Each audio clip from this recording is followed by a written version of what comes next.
ক্লারিশ Islamic স্কুলের আজকের উদ্বোধনী অনুষ্ঠানে যে মহান রব্বুল আলামিন আমাদেরকে উপস্থিত হওয়ার এবং আল্লাহ রব্বুল আলামিনের দিন সংক্রান্ত কিছু কথাবার্তা বলার এবং শোনার যে মহান রব্বুল আলামিন আমাদেরকে তৌফিক দিয়েছেন, সে মহান রব্বুল আলামিনের শুকর আদায় করি।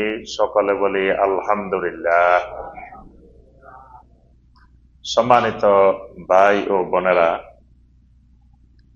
আজকে আমরা যে প্রতিষ্ঠানটির নতুনভাবে শুরু করতে যাচ্ছি, কার্যক্রম শুরু হতে যাচ্ছে, সেই প্রতিষ্ঠানটির নাম হলো ক্লারিশ ইসলামিক স্কুল। তো এই নামের দ্বারাই আমরা কয়েকটা জিনিস বুঝতে পারি নামের মাধ্যমে। প্রথমত, এটা একটা স্কুল। তো স্কুল আর মাদ্রাসা মূলত একই শব্দ। ইংরেজিতে স্কুল বলে, আরবিতে মাদ্রাসা বলে, বাংলায় বিদ্যালয় বলে। এজন্য সৌদি আরব গেলে আপনার আলাদা এটা স্কুল, এটা মাদ্রাসা, এরকম কোন প্রতিষ্ঠান খুঁজে পাবেন না। মানে যেটাই স্কুল সেটাই মাদ্রাসা, যেটাই মাদ্রাসা সেটাই স্কুল। আরবিতে লেখা আছে আল মাদ্রাসা আল ইবতেদাইয়া আস-সানুবিয়া, এরকম লেখা আছে। আবার ইংরেজিতে লেখা আছে প্রাইমারি স্কুল, সেকেন্ডারি স্কুল। একটাই প্রতিষ্ঠান, একটাই। কারণ স্কুল আর মাদ্রাসা দুটা একই শব্দ। কিন্তু বাংলাদেশের প্রেক্ষাপটে আমরা স্কুল বললে এক ধরনের প্রতিষ্ঠান বুঝি, মাদ্রাসা বললে আরেক ধরনের বুঝি। আসলে মুসলিমদের জন্য এরকম দুই ধরনের শিক্ষা কাম্য না। খোলাফায়ে রাশেদিনের যুগ থেকে শুরু করে, খোলাফায়ে রাশেদিনের যুগ, উমাইয়া যুগ, আব্বাসী যুগ, তুর্কি যুগ, এসব যুগে যুগে মুসলিমদের শিক্ষা প্রতিষ্ঠান ছিল এক শিক্ষা প্রতিষ্ঠান। মুসলিমদের শিক্ষা প্রতিষ্ঠানে আপনার একটা লেভেল পর্যন্ত সকল মুসলিম সন্তান, মুসলিম শিশু একই লেখাপড়া করবে, একই ধরনের সিলেবাস, কারিকুলাম পড়াশোনা করবে। করার পরে উচ্চ পর্যায়ে গিয়ে যখন তারা ইউনিভার্সিটি লেভেলে যাবে, তখন এবার তাদের সাবজেক্ট ভাগ হবে। কেউ ফিজিক্সে পড়বে, কেউ কেমিস্ট্রি পড়বে, কেউ মেডিকেলে পড়বে, কেউ ইঞ্জিনিয়ারিং পড়বে, কেউ ইসলামিক কোরআনের উপরে, সুন্নার উপরে, দাওয়ার উপরে, ফিকহের উপরে উচ্চতর ডিগ্রি নিবে। কিন্তু মৌলিক শিক্ষা একটাই হওয়ার কথা ছিল। কিন্তু দুর্ভাগ্যবশত আমরা এই দেশ, এই অঞ্চল দীর্ঘদিন ধরে ইংরেজরা শাসন করার কারণে তারা আমাদের দেশের শিক্ষা ব্যবস্থাকে দুই ভাগে ভাগ করে দিয়েছে। একটাকে স্কুল নাম দিয়েছে, যেখানে ধর্মীয় শিক্ষা নামে মাত্র কোন রকম একটা সাবজেক্ট দিয়ে ধর্ম শিক্ষা, ইসলাম ধর্ম, হিন্দু ধর্ম, বৌদ্ধ ধর্ম দিয়ে, এই শুধু একটা সাবজেক্ট দিয়ে কোন রকম ধর্মের নামে মাত্র রেখে এটার নাম স্কুল।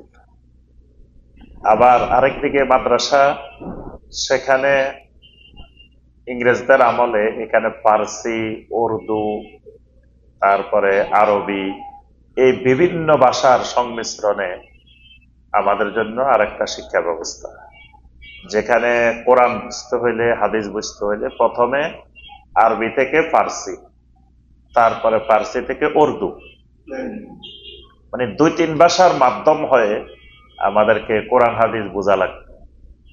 সেটা থেকে এখন আমরা বেরিয়ে এসেছি, এখন আর ফার্সি লাগে না, উর্দু লাগে না, সরাসরি আমরা কোরআন হাদিসকে বাংলায় বুঝতে পারি। সেটা বের হয়ে আসতে অনেক দূর অতিক্রম করতে হয়েছে, অনেক সমস্যার সম্মুখীন হয়ে তারপরে এই পর্যায়ে আসছে। আসলে মূলত এমন এক শিক্ষা দরকার যে শিক্ষায় আমাদের সন্তান সন্ততিরা যেমন শিখবে কোরআন সুন্নাহ জ্ঞান, তেমন শিখবে আধুনিক বিশ্বে চলার জন্য যুগোপযোগী যে শিক্ষা ব্যবস্থা, সেটাও দরকার। এই দুইটার সমন্বয় করে শিক্ষার খুব অভাব, যথেষ্ট অভাব। এক ধরনের শিক্ষা ব্যবস্থায় দেখা গেছে পড়াশোনা করে নীতি নৈতিকতা থাকে না, মানে ইসলামী আদর্শ থাকে না, আখলাক থাকে না, দাঁড়িয়ে দাঁড়িয়ে প্রস্রাব করে, বিড়ি সিগারেট খায়, মানে মাদক সেবন করে, এই জাতীয় একটা শ্রেণী তৈরি হয়। আবার আরেকটা শ্রেণী তৈরি হয় যারা অন্যদের সাথে মিশার মতো, পাল্লা দেওয়ার মতো হয়তো সেই যোগ্যতা পুরোপুরি অর্জন করতে পারে না সব জায়গায় সব ক্ষেত্রে। তো আলহামদুলিল্লাহ, এই ফ্লারিশ ইসলামিক স্কুল এরকম আরো বাংলাদেশে আলহামদুলিল্লাহ অনেকগুলো এরকম ইসলামিক স্কুল আছে। এটা নতুন না, এর আগেও কিন্তু বাংলাদেশে আরো অনেকগুলো এরকম ইসলামিক স্কুল, যেখানে স্বাভাবিকভাবে জেনারেল এডুকেশনের সাথে সাথে এখানে ইসলামের মৌলিক শিক্ষাগুলো, যেমন ইসলামের মূল হলো আকীদা। আকীদার যদি ভিত্তি যদি মজবুত না হয়, ফাউন্ডেশন যদি মজবুত না হয়, তাহলে সেই যত শিক্ষিত হোক সে জাহেল। যদি কারো কাছে তাওহীদের জ্ঞান না থাকে, তাওহীদ সম্পর্কে যথাযথ স্পষ্ট ধারণা না থাকে, তাহলে এই লোক যত জ্ঞান অর্জন করুক, যত পণ্ডিত হোক, সে কিন্তু জাহেল। এই কারণে কোরআনে কারিমে আল্লাহ রাব্বুল আলামিন শিরিককারীদেরকে জাহেল বলছেন। আবু জাহাল সে তো অনেক জ্ঞানী মানুষ, কিন্তু নবী সাল্লাল্লাহু আলাইহি ওয়াসাল্লাম বলছেন সে তো আবুল হেকাম না, সে হলো আবু জাহাল, মূর্খের লিডার, জাহালতের লিডার, জাহালতের নেতা। নবী সাল্লাল্লাহু আলাইহি ওয়াসাল্লাম যে সময়ে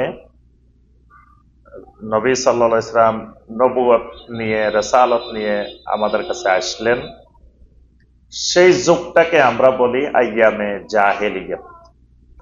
যে আসলে মানে নবী সাল্লাল্লাহু আলাইহি ওয়াসাল্লাম যে সময়ে নবুয়ত রিসালাত নিয়ে আমাদের কাছে এসেছেন, সেই সময় পৃথিবীতে অনেক জ্ঞান বিজ্ঞান ছিল। যেই যুগটাকে আমরা আইয়ামে জাহেলিয়্যাত বলি, জাহেলি যুগ। জাহেলি যুগ মানে এই নয় যে সেই যুগে কোনো লেখাপড়া ছিল না, জ্ঞান বিজ্ঞান ছিল না, কিছু ছিল না। আসলে যুগটা এরকম ছিল না। এখানে জ্ঞান বিজ্ঞানের উৎকর্ষতা এত বেশি ছিল, ওই সময়ে যে কবিতা, যে সাহিত্য রচিত হয়েছে, আজ পর্যন্ত পৃথিবীতে এরকম সাহিত্য রচিত হয় নাই। সেই যুগের মুআল্লাকাত, জাহিলি যুগের কিছু কবিতা ছিল, এই কবিতাগুলোর নাম হলো মুআল্লাকাত, মানে ঝুলন্ত কবিতা। আপনারা এর আগে উমরায় বা হজে গেছেন কে কে? একটু হাত তোলেন তো দেখি। এর আগে গেছেন, উমরায় গেছেন অথবা হজে গেছেন? কয়েকজন গেছেন আলহামদুলিল্লাহ। তায়েফ গেছেন না? তায়েফ, তায়েফ নগরী। তায়েফ নগরীতে এখনো ওই জায়গাটা নির্দিষ্ট করা আছে, সৌকে ওকাজ, মানে ওকাজ একটা বাজার, তায়েফের একটা প্রসিদ্ধ বাজার ওকাজ। এখনো ওখানে লেখা আছে ওকাজ, কারণ এই জায়গাটা ঐতিহাসিকভাবে কালচারাল নগরী, কালচারাল সিটি। এই ওকাজ নগরীতে ওকাজ মেলা বসতো প্রতি বছর, যেখানে সারা পৃথিবীর সকল সাহিত্যিকেরা এখানে কবিতা লিখে লিখে জমা দিত। যার কবিতাটা এই প্রতিযোগিতার মধ্যে প্রথম স্থান অধিকার করত, ওই কবিতাটাকে স্বর্ণের পানি দিয়ে রেশমি কাপড়ের মধ্যে লিখে এটাকে বাইতুল্লাহর মধ্যে, আল্লাহর ঘরের, আমরা এখন গিলাফ দেখি না ঝুলানো থাকে, এইরকম গিলাফের মতো কবিতাটা ঝুলাই দেওয়া হইত। এই কারণে ওই কবিতাগুলার নাম হলো মুআল্লাকাত, মানে ঝুলন্ত কবিতা। এগুলো আল্লাহর ঘরের সাথে, কাবায়ে মুশাররফার সাথে এই কবিতাগুলো ঝুলন্ত থাকতো, ঝুলানো থাকতো। তাহলে বোঝা যায় যে সেই যুগে কবিতার সাহিত্যের কি উৎকর্ষতা। আপনার জোহাইর বিন আবি সুলমা নামে একজন কবি ছিলেন সেই জাহিলি যুগের। তার কবিতা কয়েকবার এরকম কাবার মধ্যে ঝুলানো হয়েছে। তো জোহাইর বিন আবি সুলমা উনি হলো কাব ইবনে জোহার রাদিয়াল্লাহু তাআলার আব্বা। ওনারা দুই ভাই, কাব ইবনে জোহার, হুজাইর ইবনে জোহার, দোনোজন সাহাবী। তো ওই যিনি জোহাইর বিন আবি সুলমা, তিনিও তার কবিতায় অনেক কবিতা আল্লাহ রাব্বুল আলামিনের কথা লিখছেন। তো তিনি তার কবিতার মধ্যে লিখছেন, ফালা তাকতুমান্নাল্লাহা মা ফি নুফুসিকুম লিয়াখফা ওয়া মাহমা ইয়াকতুমিল্লাহু ইয়ালামু। যে তিনি তার কবিতা লিখছেন যে খবরদার তোমরা আল্লাহ থেকে কোনো কিছু গোপন করিও না, তোমার অন্তরের ভিতরে কি আছে এটা আল্লাহ রাব্বুল আলামিন ভালো করে জানেন। সে জাহেলি যুগের কবি লিখছেন। তাহলে আল্লাহর উপরে তাদের বিশ্বাস কত গভীর ছিল।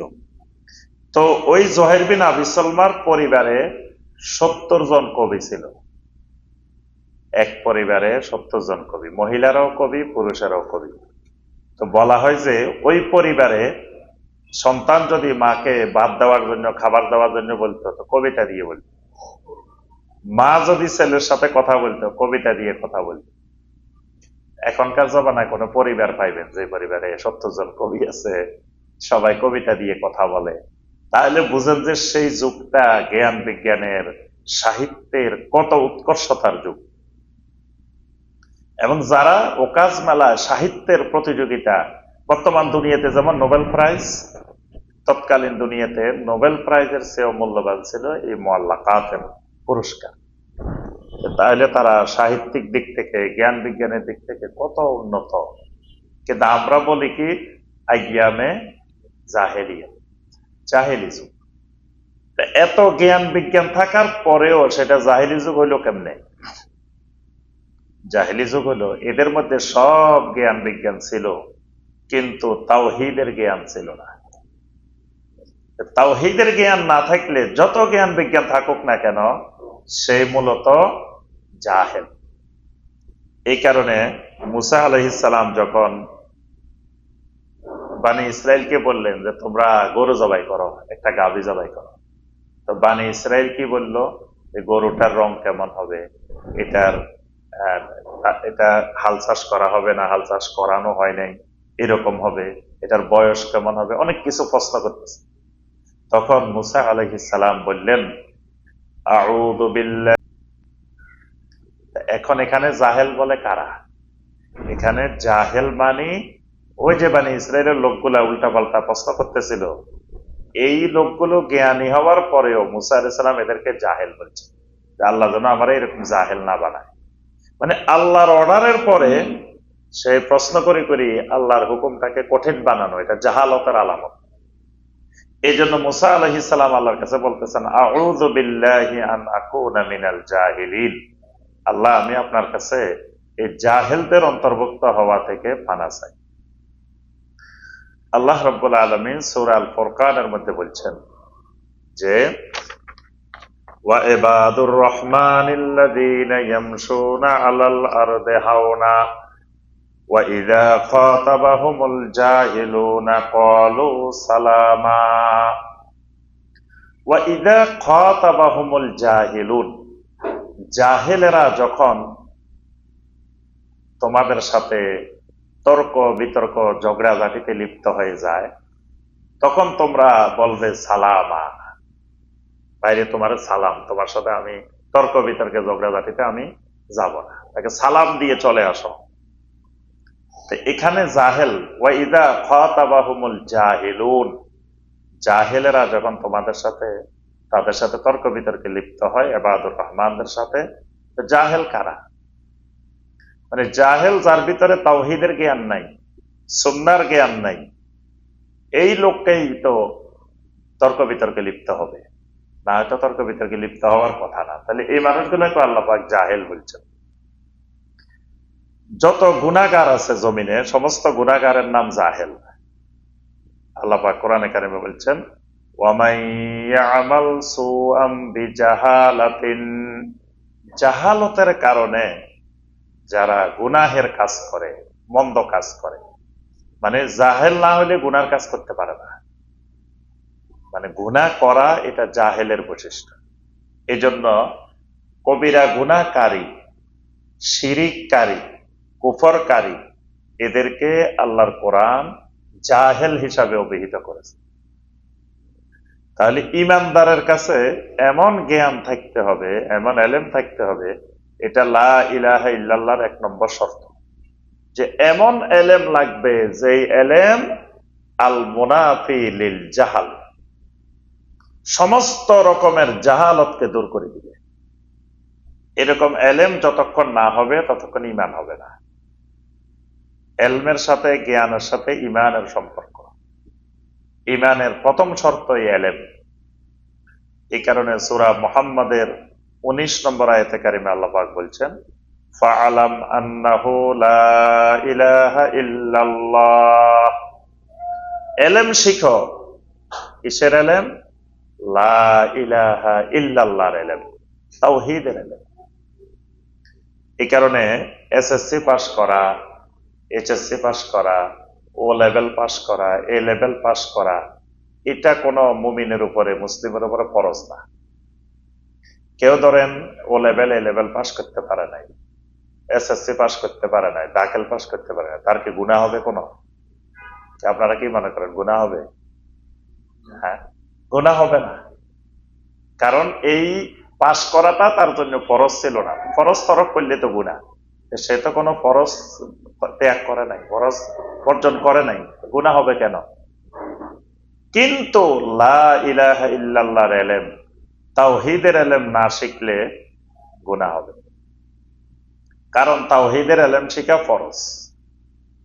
তাহলে যেই জ্ঞানের সাথে তাওহীদের জ্ঞান থাকবে, ওই জ্ঞানটা শিখা, তাওহীদের জ্ঞানটা শিখা ফরজ। তাহলে একজন স্টুডেন্ট, একজন ছাত্র, সে ডাক্তার হোক, কোনো অসুবিধা নেই, ডাক্তারি জ্ঞান শিখা জায়েজ। কিন্তু শুধু ডাক্তারি শিখছে, তাওহীদ শিখে নেই, এই ডাক্তারি শিখা জায়েজ নেই, এটা হারাম। আর এই ডাক্তারের শিক্ষাটাই হারাম হয়ে যাবে যদি তার মধ্যে তাওহীদের জ্ঞান না থাকে। ইঞ্জিনিয়ার হোক, ইসলামে কোনো অসুবিধা নেই, কিন্তু তার ভিতরে তাওহীদের জ্ঞান থাকতে হবে। তারপরে সে বড় কর্মকর্তা হোক, বিসিএস কারার হোক, এটা হোক, ওইটা হোক, কোনো অসুবিধা নেই ইসলামে, কিন্তু তার ওই জ্ঞানের সাথে তাওহীদের জ্ঞান এটা থাকতেই হবে। আমার আপনার জন্য সন্তানকে আর কিছু শিখাই আর না শিখাই, তাওহীদ শিখানো এটা ফরজ। এজন্য ইব্রাহিম আলাইহিস সালাম, তারপরে ইয়াকুব আলাইহিস সালাম, তারা মারা যাওয়ার আগে তাদের সন্তানদেরকে ডেকে বলছেন, মা তা'বুদুনা মিন বা'দি, আমার পরে তোমরা কার ইবাদত করবে? সন্তানদেরকে সবাইকে ডেকে জিজ্ঞাসা করছেন, মা তা'বুদুনা মিন বা'দি, যে আমার পরে আমি দুনিয়া থেকে চলে গেলে তোমরা ইবাদত করবা কার? তখন তারা সবাই বলল, না'বুদু ইলাহাকা ওয়া ইলাহা আবাইকা ইব্রাহিম ওয়া ইসমাঈলা ওয়া ইসহাকা ইলাহান ওয়াহিদা ওয়া নাহনু লাহু মুসলিমুন। তারা বলল, ইয়াকুব আলাইহিস সালাম যখন তাদেরকে ডেকে জিজ্ঞাসা করছেন, তখন বলল, আমরা ইবাদত করব আপনার আব্বা ইব্রাহিম, ইসমাইল, ইসহাক, তারা যেই মাবুদের দাওয়াত দিয়েছিলেন, আমরা সেই মাবুদের ইবাদত করব।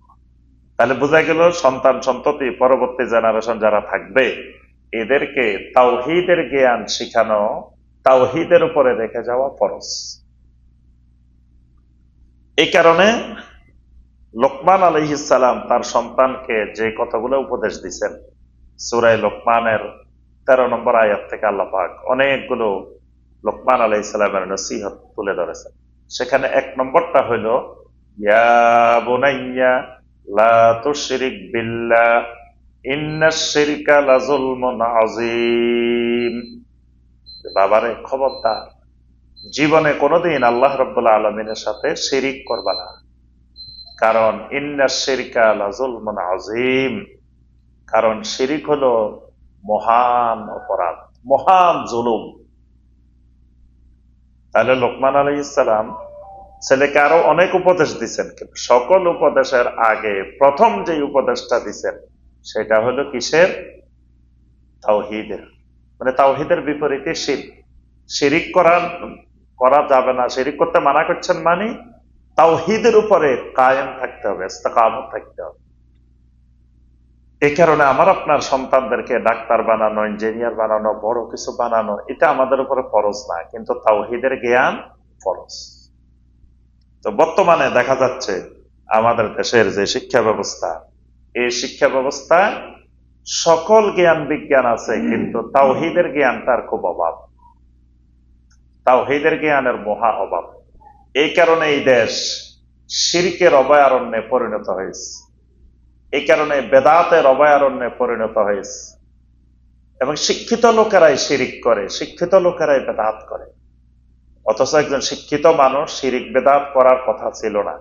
শিরিক বেদাত করবে জাহেলেরা, মূর্খরা, কিন্তু শিক্ষিত মানুষ শিরিক বেদাত করে, শিক্ষিত মানুষ অপরাধ করে।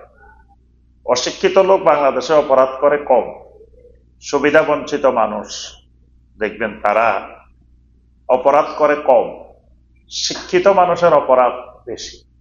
কারণ শিক্ষিত মানুষ অপরাধের যত ফাঁক ফোকর আছে, যত চোরাগলি আছে, সব শিখে ফেলায়। এই কারণে আমাদের দেশ থেকে যে কোটি কোটি টাকা পাচার হয়েছে, এই পাচার গুলো সব শিক্ষিত লোকেরা করছে, মূর্খ লোকেরা করে নাই। অফিসে ফাইল আটকায়, আমাদের থেকে ঘুষ খায় সবচেয়ে বড় বড় শিক্ষিত লোকেরা, মূর্খ লোকেরা না। মূর্খ লোকেরা যদি একটু আপনার রিক্সা ভাড়া 20 টাকার জায়গায় 30 টাকা নেয়, তাহলে আমাদের মেজাজ কি যে গরম হয়। অথচ শিক্ষিত লোকেরা আমাদের থেকে কোটি কোটি টাকা হাতিয়ে নিচ্ছে, আমাদের থেকে সন্ত্রাসের কায়দায়। কেউ ফাইল আটকায় নিতেছে, কেউ এইভাবে নিতেছে, কেউ এইভাবে নিতেছে। আমার আপনার বৈধ অধিকার, বিদ্যুতের মিটার বৈধ অধিকার, জমির কাগজপত্র বৈধ অধিকার, যেটাই করতে যাবেন খালি সন্ত্রাসী কায়দা আবার আপনার থেকে এই যে ঘুষ নিতেছে শিক্ষিত মানুষেরা। তো তাহলে বোঝা গেল যে শিক্ষিত তারা হয়েছে, শিক্ষার মধ্যে শিক্ষার রূহ নাই, মৃত শিক্ষা। আর মরা মানুষ থেকে মানুষ কোনোদিন উপকার পায় না, ক্ষতি পায়, দুর্গন্ধই পায়। কারণ তারা যে জ্ঞানটা শিখছে এটা মরা জ্ঞান, এটার সাথে তাওহীদের জ্ঞান নেই। তাওহীদের জ্ঞানটাই জমিনে সমস্ত জ্ঞানের রূহ। পুরা বডি আছে, রূহ নাই। তো এই বডির যেমন কোনো দাম নাই, সব জ্ঞান বিজ্ঞান আছে, তাওহীদ নাই, ওই জ্ঞানেরও কোনো মূল্য নেই। এজন্য ফ্লারিশ ইসলামিক স্কুল, এই স্কুল আমাদেরকে যেটা দেওয়ার প্রত্যয় নিয়ে আমাদের সাথে কার্যক্রম শুরু করতেছে, এই জাতিকে যেটা দেওয়ার লক্ষ্য উদ্দেশ্য, সেটা হলো এখানে বলা আছে আল্লাহর সন্তুষ্টির জন্য প্রচলিত ও দ্বীনি শিক্ষার সমন্বয়ে আগামী প্রজন্মকে সত্যিকার আলোকিত মানুষ রূপে গড়ে তুলতে সহযোগিতা করা। আলোকিত মানুষ হবে ওই তাওহীদের জ্ঞানটা দিলে আলোকিত হবে। সব জ্ঞান বিজ্ঞান দিছে, তাওহীদের জ্ঞান দেয় নাই, তাহলে আলোকিত মানুষ হবে না, এটা অন্ধকার মানুষ হবে। এটা শিক্ষিত হবে অনেক, কিন্তু নিজেও আলোকিত হবে না, সমাজকেও আলোকিত করতে পারবে না। এজন্য সম্মানিত ভাই ও বোনেরা, তো ফ্লারিশ ইসলামিক স্কুলের আলহামদুলিল্লাহ উপদেষ্টা মন্ডলীর মধ্যে আপনারা দেখেছেন, আলহামদুলিল্লাহ প্রফেসর ডক্টর লোকমান হুসাইন হাফেজাহুল্লাহ, তিনি ইসলামিক ইউনিভার্সিটি কুষ্টিয়ার আল কোরআন এন্ড ইসলামিক স্টাডিজ বিভাগের স্বনামধন্য সিনিয়র একজন প্রফেসর। আলহামদুলিল্লাহ তিনি আমাদের এই ফ্লারিশ ইসলামিক স্কুলের উপদেষ্টা হিসেবে থাকবেন। তারপরে আপনার ডক্টর আহমদ আবদুল্লাহ সাকিব হাফেজাহুল্লাহ, তাকেও আপনারা চিনেন, হাদিস ফাউন্ডেশন শিক্ষা বোর্ডের সম্মানিত চেয়ারম্যান, তিনিও এখানে উপদেষ্টা মন্ডলীর মধ্যে থাকবেন। আর আমাকেও এখানে উপদেষ্টা মন্ডলীর মধ্যে রাখা হয়েছে।